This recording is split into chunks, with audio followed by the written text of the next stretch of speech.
The course is called Social Entrepreneurship Lab, and it's a practice-based course where students form teams around a social or environmental topic of their choice, and they ideate potential solutions that they could contribute towards that topic. Every year I have at least one team tackling food insecurity and nutritional insecurity, and I encourage them to start by working in environments that they're familiar with and communities they're familiar with, so they end up doing a lot of work in New Haven. Thinking about what do I want to do next?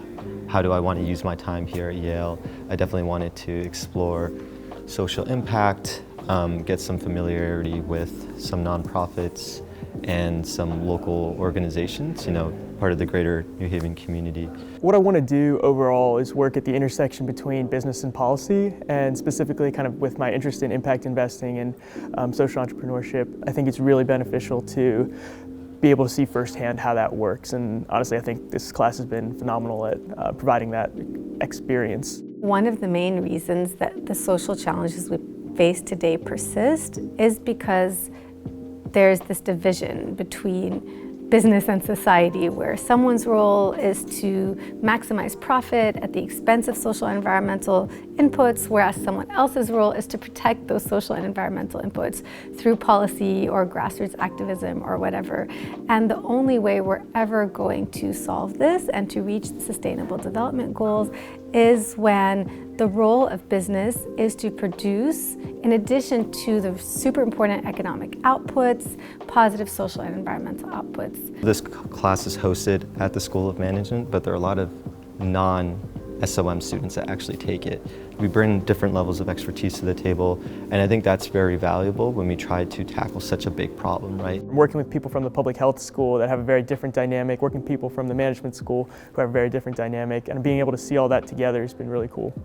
We're not going to be able to do this on our own, whatever this is. Everything has to be collaborative, and so instead of just trying to find a solution, really spend more time figuring out what the problem is. I looked into, with the group, what kinds of things can we address in New Haven where we can kind of gain that experience, and non-communicable diseases was one of the things that stood out to us.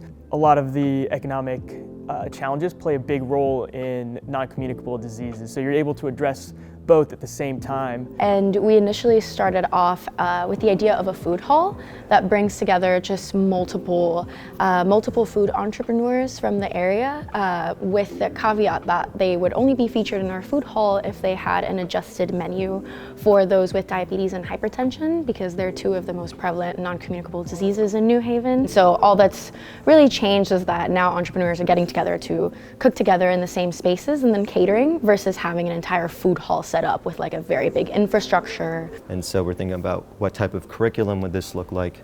What stakeholders do we need? And so we wanted to create this classroom setting that would give them the skills that they need to provide this food. It's not about being an entrepreneur. I actually don't think everyone can or should be an entrepreneur, but I think that everyone has something to learn from social entrepreneurship that they can apply in their life, in their future job, to create social change.